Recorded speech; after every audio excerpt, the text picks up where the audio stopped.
This is what life is reduced to.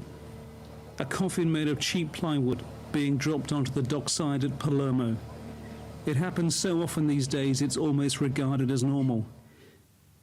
A human being simply wanting a better life.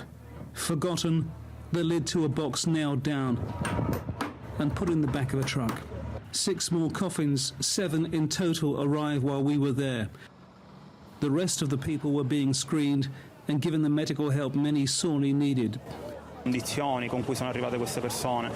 aim is to save human lives. You can see how these people have arrived, their conditions. They aren't coming on holiday, and it's not an easy trip.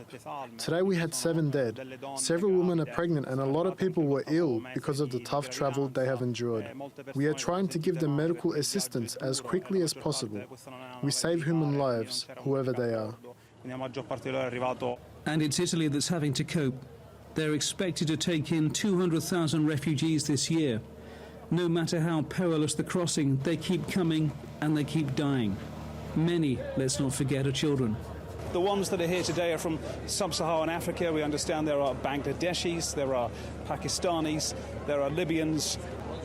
They're all waiting to get off their ship, get onto dry land. But compared to what we saw with the coffins being lifted and winched onto the dockside, these people probably can regard themselves as being fortunate. That's how bad it is. And it's Italy that's having to cope. They're expected to take in 200,000 refugees this year. No matter how perilous the crossing, they keep coming and they keep dying. Many, let's not forget, are children. Which is why the lack of any real agreement on the issue at the G7 summit that ended on Saturday was so disappointing. It took place in Sicily, a stone's throw from where so many migrants die, yet produced no concrete steps to protect the vulnerable or address the root causes. Domestic political climate in countries like Britain and the United States may be to blame.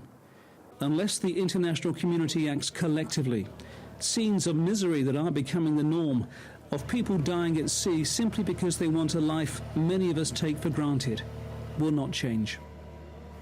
Francis Collins, TRT World, in Palermo, Sicily.